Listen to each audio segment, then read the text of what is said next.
National Arogya expo and AYUSH conclave. So January 9லேருந்து 12 வரைக்கும் Chennai Heartfulness Institute, Babuji memorial Ashram, மணப்பாக்கத்தில் எல்லாருமே வந்து கண்டிப்பாக கலந்துக்கணும்.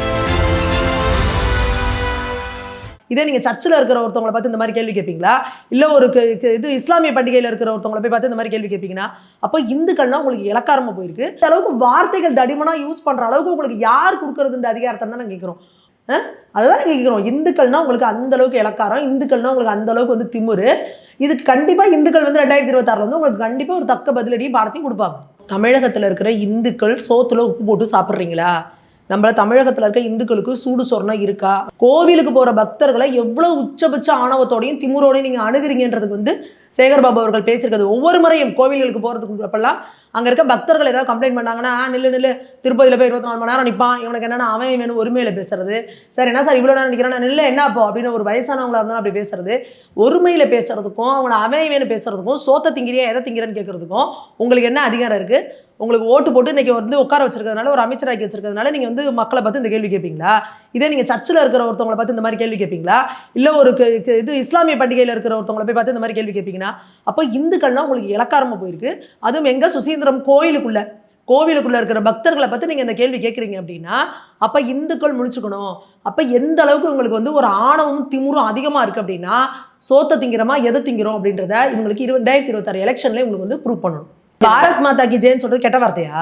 ஏதாவது உங்களை திட்டினா உங்களுக்கு கோவம் வரும், திட்டலாம்.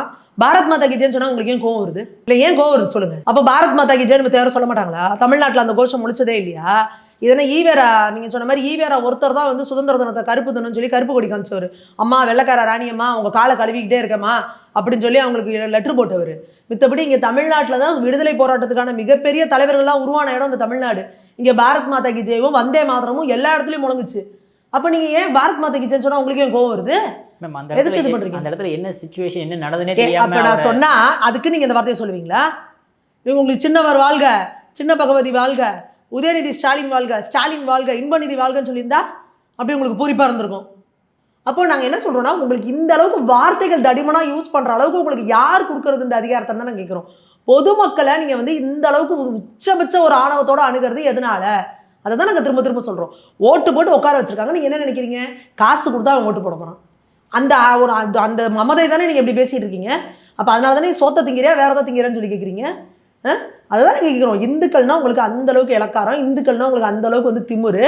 இதுக்கு கண்டிப்பாக இந்துக்கள் வந்து 2026 வந்து உங்களுக்கு கண்டிப்பாக ஒரு தக்க பதிலடியும் பாடத்தையும் கொடுப்பாங்க. இந்தியாவிலேயே பீகாரில் நீங்கள் தான் சொல்லுவீங்க, பீகார்லாம் பானிபூரி வாயேன், அவனுங்களாம் வடக்கணுங்க படிக்காதவங்கன்னு. அங்கேயே அவங்க என்ன சொல்கிறாங்க, பெண்களுக்கு சேஃப்டி யார் கொடுக்குறாங்களோ அவங்களுக்கு தான் ஓட்டு போடுவேன் அப்படின்னு பெண்கள் முடிவு எடுக்கிறாங்க. அப்போ தமிழ்நாட்டில் இருக்க படித்த பெண்கள் அந்தளவுக்கு கூட அது இல்லாமல் இருப்பாங்க? பெண்களுக்கு பாதுகாப்புங்கிறதே இல்லாமல் இருக்குன்றது டெய்லி நியூஸ் படித்தா தெரிஞ்சிடலங்க.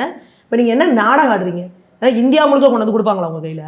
முதல்ல 2026 தமிழ்நாட்டு பெண்கள் உங்களை எப்படி துரத்தி அடிக்கிறாங்கன்னு முதல்ல பாருங்கள்.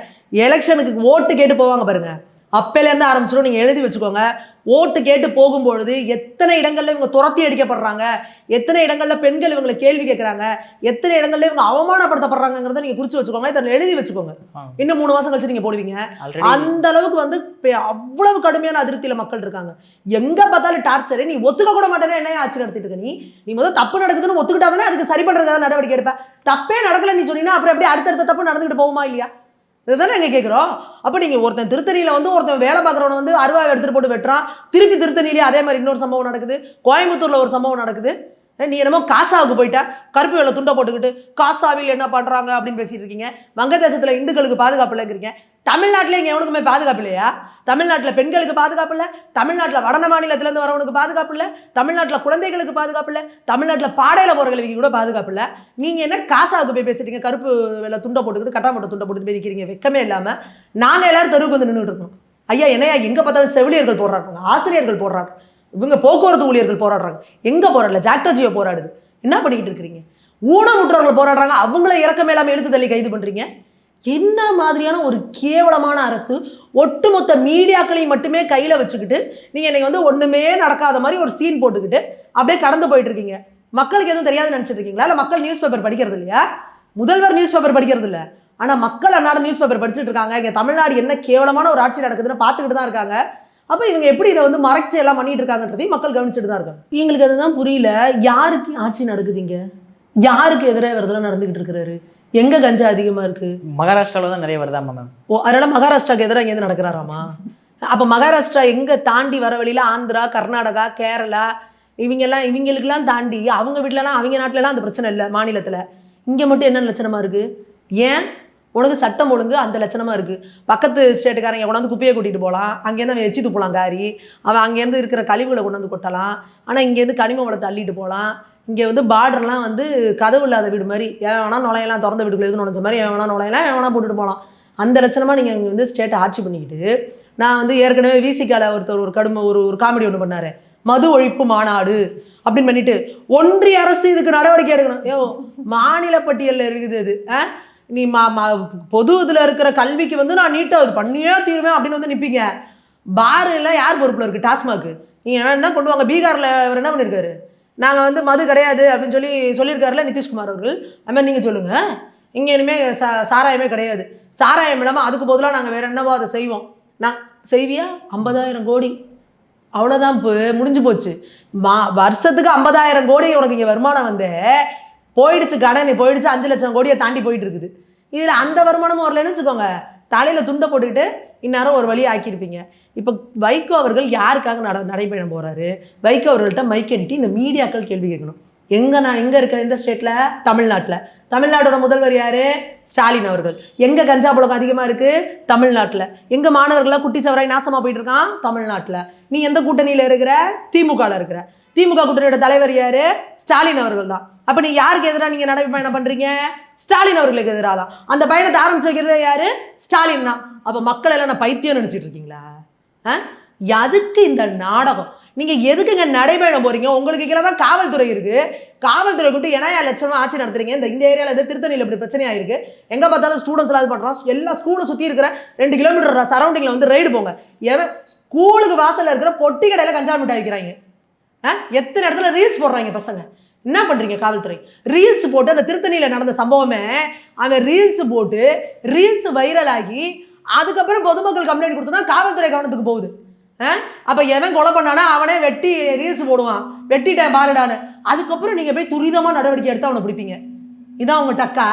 தமிழகம் நாசமாக போனதுக்கு இந்த 5 வருஷம் ஓட்டு போட்டது தமிழக வரலாறுல குறித்து வச்சுக்கோங்க. எப்படி காமராஜர் அவர்களை தோற்கடிச்சதுக்கப்புறம் 67ல் இந்த திமுக கையில் ஆட்சியை கொடுத்து தமிழ்நாட்டை நாசம் பண்ணோமோ, அதே போல் ஸ்டாலின் கையில் இந்த ஆட்சியை கொடுத்து இந்த பீரியட் இருக்குது பாருங்க, தமிழகத்தின் இருண்ட காலம் மக்கள் குறித்து வச்சுக்கணும். ஒரு தலைமுறையை நாசம் பண்ணியிருக்கீங்க. 5 வருஷம் ஒரு தலைமுறை நாசமாக போயிருக்கு. கஞ்சானா என்னன்னு தெரியாத கஞ்சா அடிக்க ஆரம்பிச்சிட்டான். குடினா என்னன்னு தெரியாத குடிக்க ஆரம்பிச்சிட்டான். மெத்துன்னு கேள்வியே படாத மெத்து யூஸ் பண்ணியிருக்கான். சிந்தட்டிக் ட்ரக்னா என்னன்னு தெரியாத யூஸ் பண்ணிட்டு இருக்கிறான். இது இல்லாமல் கஞ்சா ஆயிலுங்கிறாங்க. நியூஸ் எடுத்து பாருங்க.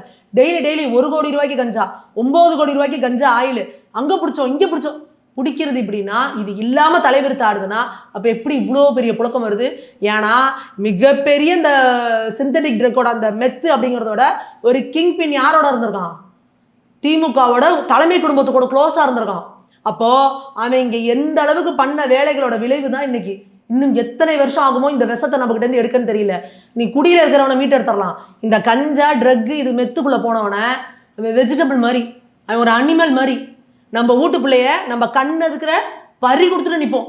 ஒன்றுமே பண்ண முடியாது. அம்மா அப்பா கேள்வி கேட்டால் அம்மா அப்பா வெட்டுவான். போலீஸ்காரன் பார்த்தா போலீஸ்காரனை வெட்டுறான் பாரு, போய் கத்தி எடுத்துகிட்டு போகிறான் பாரு. எப்படி போலீஸ்காரனை பார்த்தா எப்பேற்பட்ட ரவுடி பையிலும் பயப்படுவான். நீ ஏன் பயப்பட மாட்டேங்கிறா? நீ போட்டிருக்க ட்ரக்கு உனக்கு எதிரில் நிற்கிறது யாருன்னே தெரில உனக்கு. அந்த மாதிரியான ஒரு கொடுமையான நிலைமைக்கு இன்னைக்கு தமிழகத்தை எடுத்துகிட்டு வந்திருக்கு திமுக. இதுக்குன்னே தமிழக மக்கள் திமுகவும் மன்னிக்கவே கூடாது. எந்த காலத்திலையும் மன்னிக்க கூடாது.